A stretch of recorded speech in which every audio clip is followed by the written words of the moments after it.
Senhor Jesus. Amém. Deus seja louvado.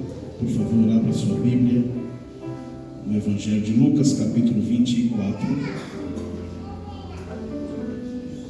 Lucas, capítulo 24.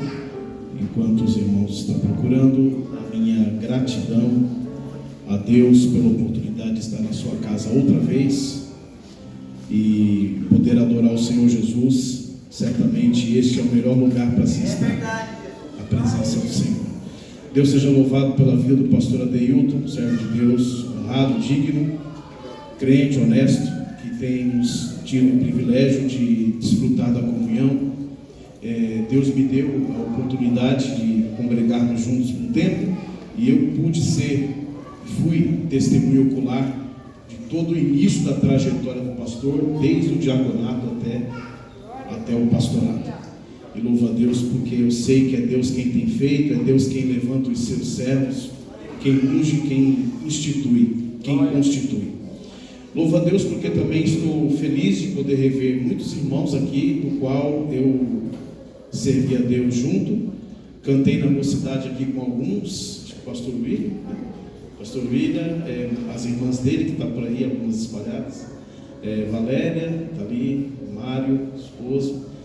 Tivemos a alegria de poder servir a Deus na mocidade por um bom tempo, um bom período e um tempo muito proveitoso. Época essa que não vai voltar mais. Quem viveu, viveu, e quem não viveu, perdeu esta grande bênção, esse privilégio. Uma honra poder estar com os irmãos outra vez e revê-los. Deus abençoe. A Deus a honra e a glória para sempre. Vamos ler a partir do verso número 13. Vou acompanhar por aquela leitura ali. Está escrito assim: E eis que no mesmo dia iam dois deles para uma aldeia que distava de Jerusalém 60 estádios, cujo nome era Emaús, e iam falando entre si de tudo aquilo que havia sucedido. E aconteceu que, indo eles falando entre si e fazendo perguntas um ao outro, o mesmo Jesus se aproximou e ia com eles. Mas os olhos deles estavam como que fechados para que não o conhecessem. E ele lhes disse: Que palavras são essas que caminhando trocais entre vós? E por que vocês estão tristes? E respondendo um, cujo nome era Cleopas ou Cleófas, disse-lhe: És tu só peregrino em Jerusalém e não sabes as coisas que nela têm sucedido nestes dias? E ele lhes perguntou: Quais? E eles disseram: As que dizem respeito a Jesus Nazareno, que foi homem profeta, poderoso em obras e palavras diante de Deus e de todo o povo. E como os principais sacerdotes e os nossos príncipes o entregaram à condenação de morte, o crucificaram. E nós esperávamos que fosse ele que remisse Israel. Mas agora, sobre tudo isso, já é o terceiro dia desde que essas coisas aconteceram. Os irmãos podem tomar assento.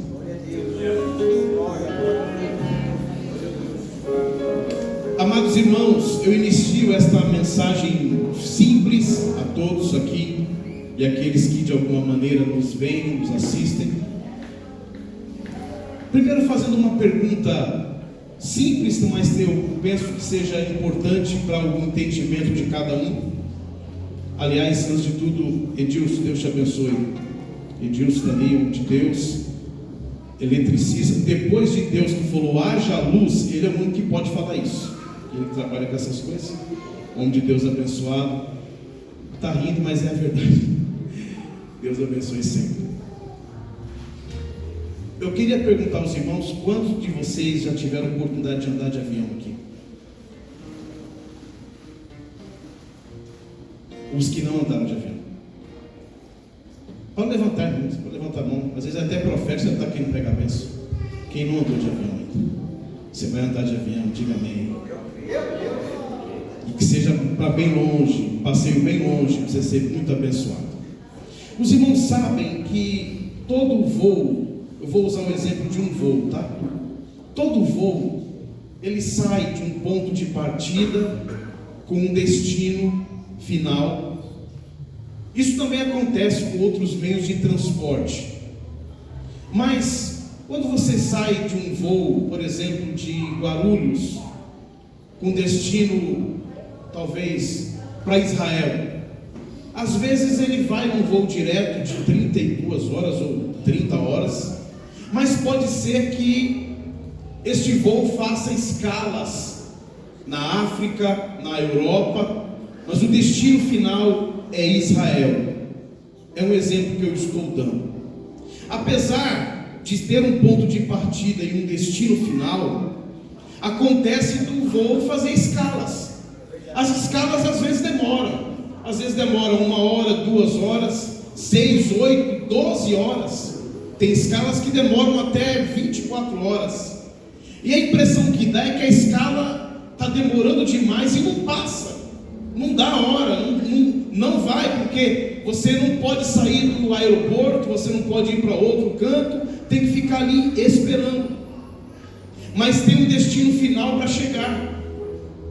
A palavra que eu vim dizer aos amados irmãos aqui é que existem coisas na vida que elas parecem, elas têm cor, aparentam, o cenário está dizendo, a circunstância está gritando que tudo que você está vivendo é um destino final que não vai acabar, que não vai ter para onde ir. É um cenário que eu estou vivendo, não vai sair disso, não vai mudar, não vai ter mudança, não vai ter algo novo, eu não vou viver um dia novo. Na verdade, parece que é o destino final, parece que não tem saída, parece que não tem o outro lado, parece que não vai dar em nada, mas nada mais, nada menos do que é uma escala. Era para ser destino final, mas não passa de uma escala. A escala pode demorar um pouco, mas ela é momentânea, ela tem hora para terminar, ela vai acabar. Existe um destino final a chegar, existe um destino para se conquistar. A escala passa e o destino vai logo aí. Daqui a pouco essa escala acabou e o voo vai seguir o seu rumo ao lugar destinado. É bem provável que alguém aqui está vivendo um cenário conturbado na vida, uma guerra, e eu penso e creio que todos nós estamos aqui debaixo de guerra, debaixo de batalha, debaixo de retaliação. Ninguém chegou aqui hoje dizendo: olha, eu estou na crista da onda, a minha vida está perfeita, o vento está favorável, eu estou flutuando, não estou passando guerra nenhuma. Se você não está vivendo guerra alguma, cuidado, você pode estar distante de Deus. Mas aqueles que estão na presença de Deus, aqueles que vivem debaixo de um propósito, aqueles que vivem debaixo de uma promessa, estão passando batalha. Você teve que renunciar a alguma coisa para estar aqui. Você teve que deixar alguma coisa para estar aqui. Alguém aqui está vivendo está aqui cantando com o seu melhor look, com o seu melhor sorriso, cantou, mas vai enfrentar guerras aí. Quando sair daqui, tem uma semana com desafios, tem uma semana com luta, e às vezes você está aí questionando: meu Deus, quando é que vai acabar? Quando é que vai acabar essa guerra? Quando é que vai acabar esse problema? Quando é que vai acabar esse negócio? Isso aqui é a minha vida, isso me define, é o destino final para mim, isso é o ponto final para mim. A resposta de Deus para o coração de alguém é esta: não, isso não é o seu destino final, isso não é o ponto final, isso aí não vai acabar assim, é apenas uma escala, vai acabar, vai passar, e você vai voar. A Bíblia tem inúmeros exemplos de cenários que tudo que essas pessoas viviam, crentes como nós, viviam situações complicadas que tudo que eles viviam parecia ser um destino final. Exemplo, a travessia do mar, por exemplo, Êxodo capítulo 14. Êxodo capítulo 14 é uma das mensagens, um dos episódios que mais faz meu coração vibrar, em virtude de todo aquele enredo que o próprio Deus cria, porque até o capítulo 14 o povo estava tudo bem, não havia problema, não havia dificuldade, o povo estava caminhando rumo a Canaã. Deus levantou Moisés, você conhece a história, para libertar o povo, estava cativo mais de 400 anos, e aí o povo está peregrinando para rumo a Canaã. Mas no capítulo 14 eles estavam todos bem, tudo tranquilo, mas no capítulo 14 Deus cria uma situação adversa. E Deus pode fazer o que Ele quiser, porque Ele é soberano. Ele faz e não pergunta. Deus não reúne diretoria para perguntar se pode ou não fazer alguma coisa. Ele decide e faz. Deus disse para Moisés: Moisés, para o povo e leva para o endereço novo que eu vou dar. Até aqui o povo estava bem, estava tudo fluindo bem, e a partir desse momento tudo fica nebuloso. Já viveu algum cenário da sua vida que o ano está indo bem e de repente no meio do ano tudo fica esquisito e a vida fica de ponta cabeça? Já passou isso? E você fica se perguntando: como? Que vento é esse? Estava tudo indo bem, agora está tudo tão complicado. Nesse texto de Êxodo 14, Deus diz para Moisés: Moisés, leva o povo para um endereço novo que eu vou dar. Deus deu endereço, Deus deu ponto de referência. Leva o povo para um lugar chamado Piairote, fica perto de Baal-Zephon, entre Migdol e o mar. Acampa o povo lá, porque eu vou levantar o exército egípcio poderosíssimo para perseguir vocês. Deus fez isso. Dá para entender que Deus fez isso. Deus levantou e criou esse cenário, tirando o povo do caminho óbvio para Canaã, para um caminho geograficamente falando nada a ver, porque Piairote ainda pertence às terras egípcias. Ou seja, Deus estava mandando o povo voltar para o lugar onde eles estavam escravos, voltar para aquele território cercado por Baal-Zephon, Migdol, o mar e o exército poderoso. Quando eles se deparam ali, eles passam a não entender nada. Mas Deus, tudo que Ele faz, Ele tem um propósito definido. Deus não começa nada porque Ele não tem o que fazer no céu, portanto Ele quer aprontar. Não, tudo que Deus faz tem um propósito definido. Leva o povo para lá, porque eu serei glorificado em Faraó e nos seus cavaleiros. Para que Deus fosse glorificado por Faraó e os seus cavaleiros, Ele tinha que criar um cenário adverso, para que o nome dele fosse glorificado. Não sentencia nada nesse cenário que você está vivendo. Não abra sua boca para sentenciar nada, para pôr ponto final em nada, porque a última palavra quem dá é Deus. Então Moisés obedece a Deus, mas o povo não entende, porque Deus só fala isso para Moisés, para o líder. Deus não abre isso para geral, porque tem coisas que Deus só fala com a liderança. Deus não fala com o povo. Eu trabalho com pastor já há 30 anos. Trabalhamos com o mesmo pastor presidente, trabalho com outro pastor agora. E uma das coisas mais difíceis de se compreender é cabeça de pastor. Não dá para entender. Você não consegue acompanhar. Conselho: vai na visão. Vai na visão. Porque você não sabe o que Deus está revelando para ele. Você não sabe o que Deus está ministrando ao coração dele. O povo obedece, mas cria um tumulto, uma paura, um pânico, um pavor, e todo mundo vai protestar contra um único homem. E aí, Moisés, por que você fez isso com a gente? Lá nós tínhamos onde cair morto, aqui não tem nem onde cair morto. Por que nos tirou de lá? Deixasse a gente lá mesmo.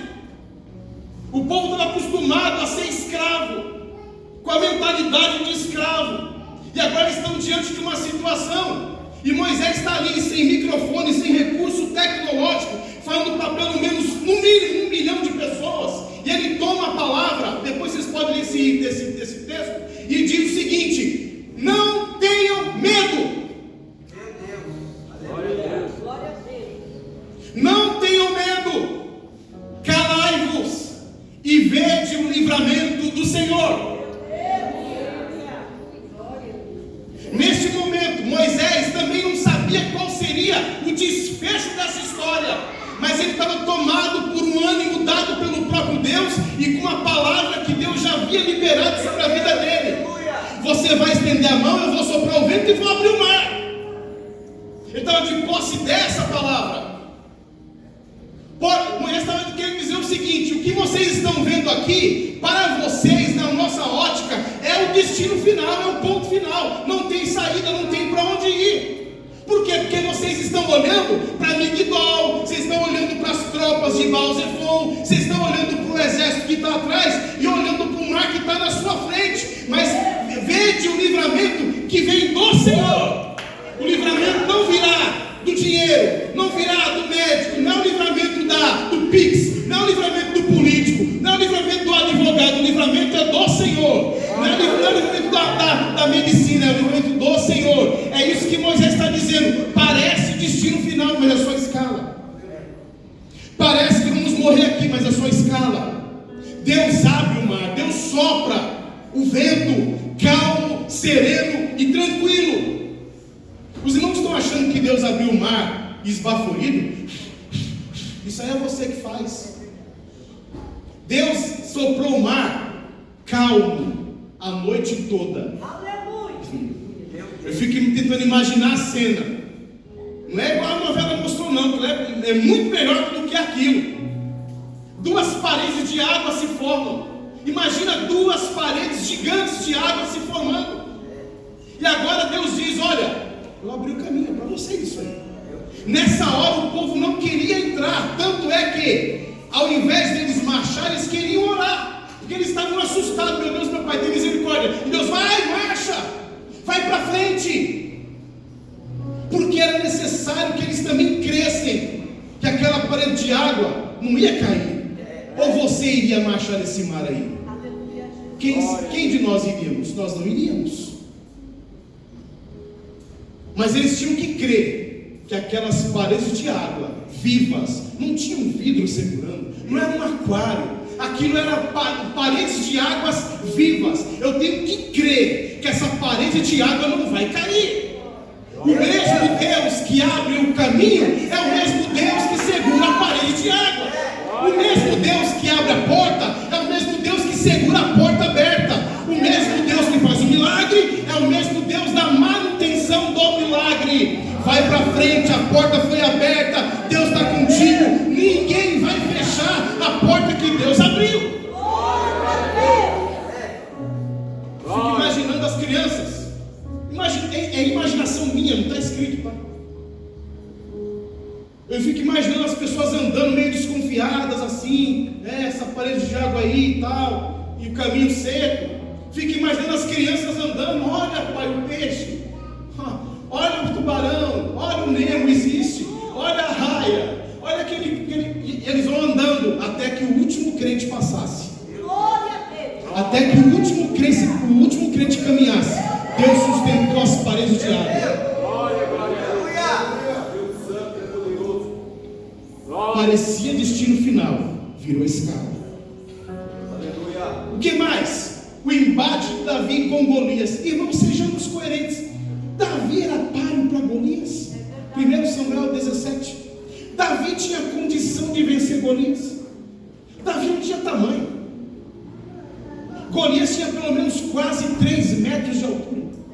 Desafiava o povo de Deus. E a Bíblia diz que Davi desafiava o povo de Deus com a boca.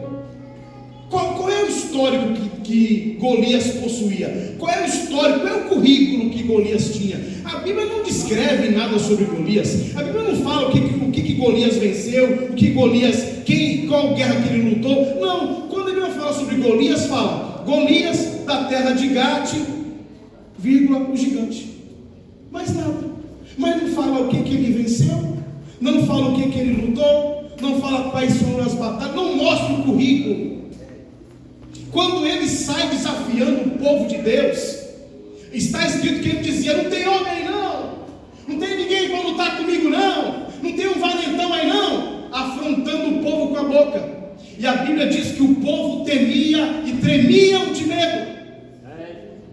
Davi tinha currículo, ele não tinha tamanho, mas ele falou: olha, eu vou lutar com esse homem aí, porque eu tenho experiência em guerra, eu tenho experiência. Que experiência que você tem, menino?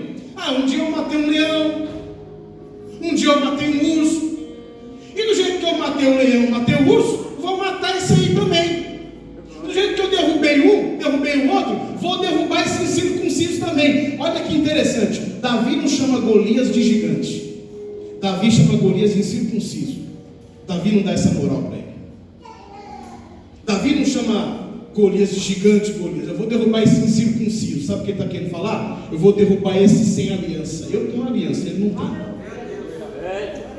O nosso problema é que nós costumamos agigantar processos, problemas e pessoas contra a aliança que Deus tem por nós.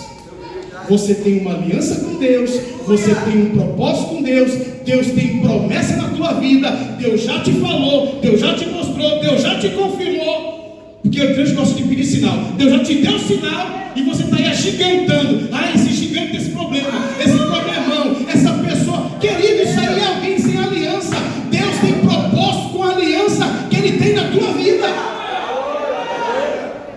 Fatalmente, humanamente falando, Golias faria de Davi uma bolinha, jogava no cesto, não tinha condição, era para ser o destino final. Se eu estivesse lá, eu ia filmar isso aí. Acho que eu não ia perder um like. Ia começar a fazer live, porque nós iríamos ver a morte de Davi. Era para ser destino final, mas Deus transformou numa escala. Você vem contra mim com essas armas aí que você tem, porque essas são as suas armas: espada, lança, escudo. Mas eu vou contra ti em nome do Senhor dos Exércitos. Porque é nisso que você confia, é nisso que você se baseia, é nisso que você se estriba. Mas eu vou contra você em nome do Senhor dos Exércitos. E aquilo que era para ser o destino final virou uma escada.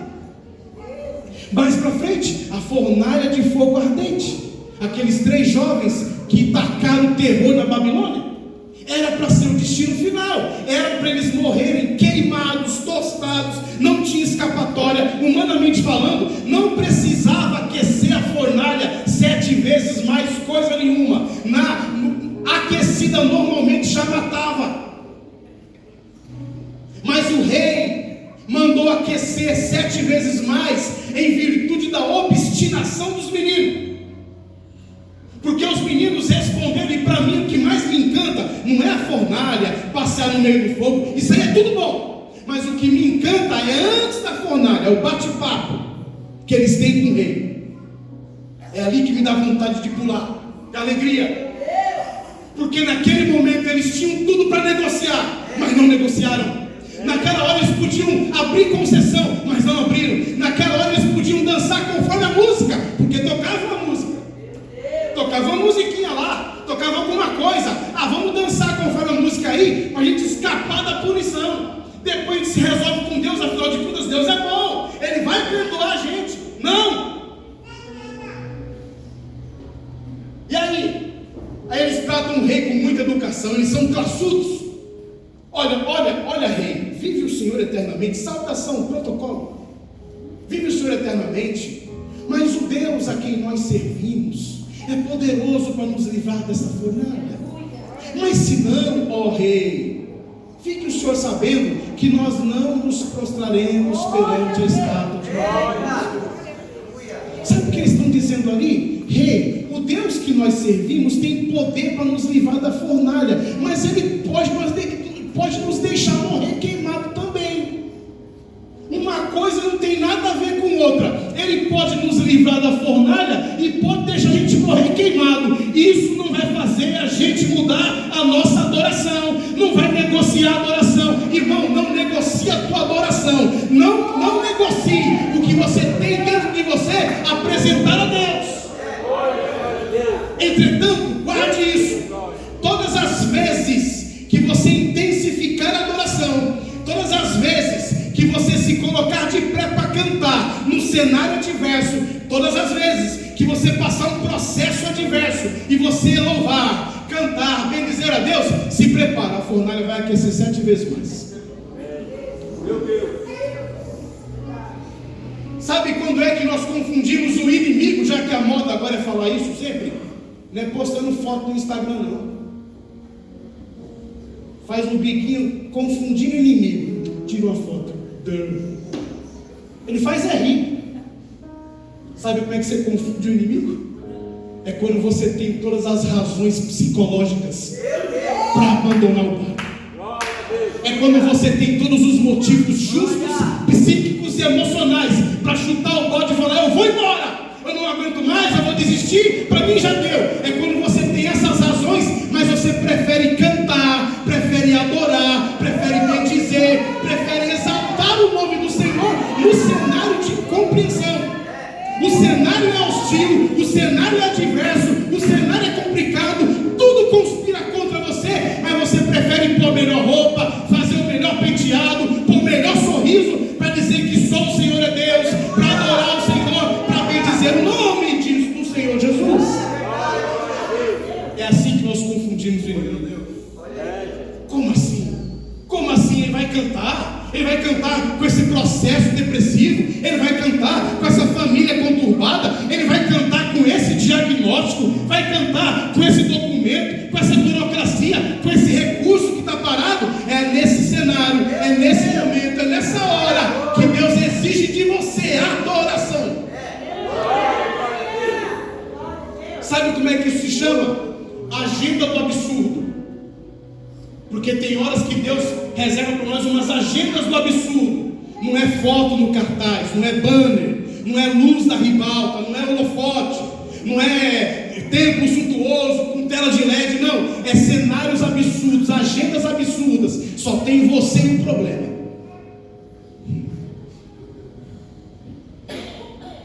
Mas você dá conta de expressar louvor? Dá conta de cantar mesmo com a fornalha acesa? Dá conta de não negociar a tua adoração mesmo com a fornalha acesa? A fornalha era para ser o destino final, mas virou escala. Está escrito, está escrito, está escrito, está escrito, está escrito que aqueles 3 rapazes passeavam, e a expressão é passeavam no meio do fogo, porque eles não estavam sós. Glória a Deus. Fica tranquilo, o fogo não vai arder em você. O fogo não vai tocar nenhum dos seus. Se a tua preocupação é alguém que está periférico, é família, é filho, é negócio, é empresa, fica tranquila, a tua casa não vai pegar fogo, seus filhos não vão se queimar, seus documentos estarão intactos, aquilo que te pertence não vai pegar fogo, nem chama, nem chama de fumaça, vai pegar em nada aquilo que é teu, porque Deus tem visto a adoração que sai do teu coração, quando você tinha tudo para desistir. A cova de leões de Daniel capítulo 6 era para ser destino final, mas virou escala. Daniel não sobreviveria numa cova com dezenas e dezenas de leões famintos, e a Bíblia dá essa informação muito importante: leões famintos. Uau, que coisa impressionante! Eu não fico perto de um leão sem fome, que dirá com fome? O leão não come mato, come carne. E lá estava o Daniel, que orava 3 vezes por dia. Nós questionamos a Deus. Estou orando, estou cantando, estou fazendo, estou passando luta. É isso mesmo. Martinho Lutero já dizia que só dá para conhecer Deus na intimidade. Sabe o que é intimidade? De 3 maneiras: lendo o livro de Deus, que é isso aqui, falando com Deus na oração e passando pela dor. Quer conhecer Deus na intimidade, na zona de conforto? Para que conheçamos Deus na intimidade, Ele nos moe. Nós não cantamos nos cultos? Quero ir mais fundo, leva-me mais perto. Onde eu te encontro? Onde? No lugar secreto? Então, você quer ir para lá? Tem certeza que você quer ir para o lugar secreto? O mais fundo lugar? Lá não tem sinal do Wi-Fi. Lá não tem torre de celular. Lá ninguém te vê, ninguém te encontra, ninguém te percebe. Lá não tem convite para pizzaria. Lá ninguém quer tirar foto com você. Lá ninguém quer te aplaudir. Lá você não vai ter seu ego massageado. Lá é você e Deus, Deus e você, no lugar secreto, para forjar em você alguém que você jamais seria na zona de conforto. Não abandone o processo. Não abra mão do processo. Esse processo não vai te matar. Você não vai passar vergonha. Tua casa não vai afundar. Seu barco não vai afundar. Calma, é Deus te levando às baixas cavidades para colocar divisa no seu ombro, para você sair de lá com mais intimidade, com mais experiência, pronto para receber todo o crescimento que vem de Deus.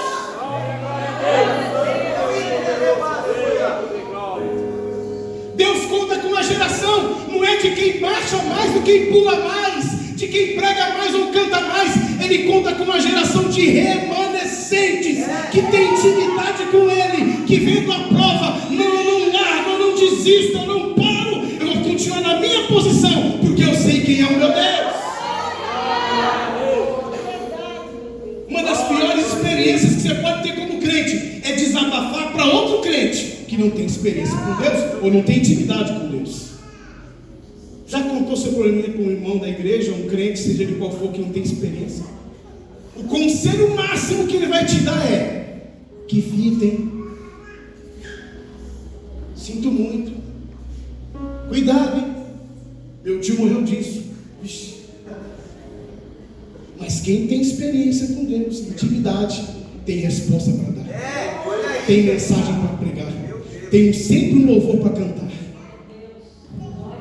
Já tive a oportunidade de ouvir testemunho de experiência de gente assim: meu filho, eu já passei por isso. E o Deus que mudou a minha vida vai mudar a tua. Pode ser que não tenha jeito para o homem ou para a situação, mas Ele fez em mim e vai fazer por você também. Deus santo e Deus poderoso. Jeremias foi jogado dentro de um calabouço para matá-lo.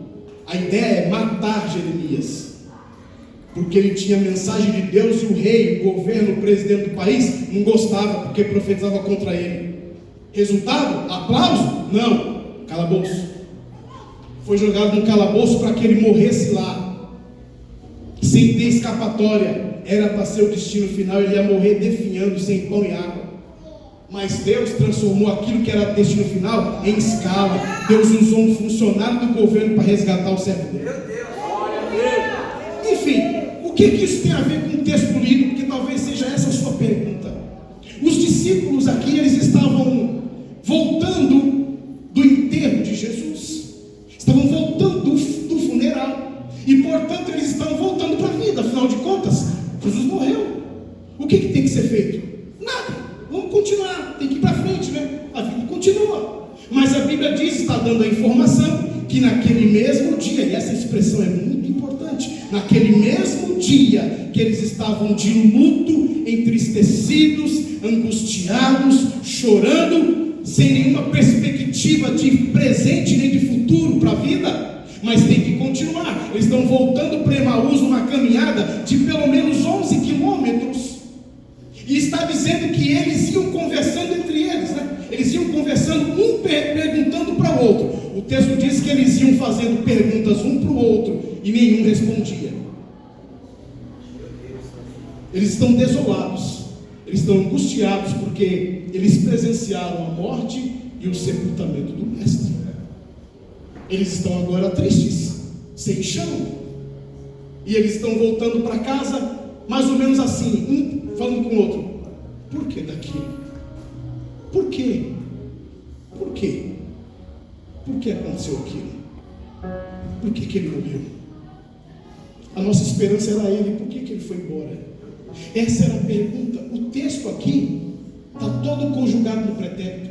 Não tem nenhum vislumbre de presencial, de presente e nem de futuro aqui. Todo o texto aqui remete a passado. Passado recente, mas é passado. Eles estão indo para frente, mas com o passado guardado. Muitos de nós ocupamos as tribunas da igreja, ocupamos os lugares que Deus reservou para nós, e vivemos nossa vida, trabalhamos, estudamos, pagamos conta, compramos, a gente come, se alimenta, vive, faz, projeta as coisas, mas dentro de nós existe um passado que não foi rompido, que não foi vencido, coisas que incomodam, que vez por outra você se pega perguntando: por quê? Por quê? Por que aquilo lá? Passado só serve para uma coisa: ficar lá no passado. A ordem de Deus aqui para alguém, a palavra que Deus está dando para o coração de alguém aqui: rompe com o teu passado, porque ele é para ficar lá. Deus trouxe você no lugar certo para curar as tuas emoções, não porque eu estou pregando, mas por conta da eficácia da palavra. A palavra ela é poderosa para curar, a palavra é poderosa para restaurar, a palavra é poderosa para colocar no lugar aquilo que está fora do lugar. Eles estão indo e perguntando: por quê? Por quê? Por quê? Eles estão tomados aqui de uma angústia, ao ponto de que os olhos deles estão impedidos de enxergar alguma coisa. Nós não estamos falando aqui de dois desviados. Aqui não são duas pessoas que não conhecem Deus, são dois discípulos de Jesus que estão tomados por um sentimento de angústia muito forte. Eu sei, irmãos, o que é um quarto de depressão. Já sei, pastor. Eu sei o que é passar os golpes da vida. Eu sei o que é estar dentro de um quarto pedindo para morrer. Eu sei o que é isso. Eu sei o que é ficar dentro de um quarto escuro, sair da cama para o banho, do banho para a cama, não me penteava, não me vestia, quando comia, jogava o prato para o lado e não queria mais viver. Conforme Jó. A Bíblia diz que Jó falou: por que Deus não me mata logo? Por que Deus não acaba logo com o meu sofrimento? Jó em todo tempo não blasfema contra Deus, tá? Não fala nada contra Deus, embora essa fosse a vontade de Satanás. Mas ele não fala, ele questiona a sua existência. Deus podia resolver, me leva logo, me prepara e me leva. Aí eu aprendi, pastor Adentro, demais pastores, que é na prova que o crente mais quer ir para o céu, como passa a prova. O crente nunca teve tanta vontade de ir para a glória no momento que ele está passando luta. Ele canta indo do céu, me falaram de lugar, ele vive essas coisas, ele fica se despedindo do povo no zap, postando texto, fotinha de céu, despedindo. Ai, que honra ter te conhecido. Olha, se acontecer alguma coisa, é um prazer. Ele quer ir embora, porque ele quer que Deus prepara ele e leva. E um detalhe, ele escolhe a morte, é dormindo, que é para não ter dor. E se possível depois das 4 da manhã, que é para não perder a noite de sono também. Mas quando o dinheiro está caindo na conta, ele não quer morrer.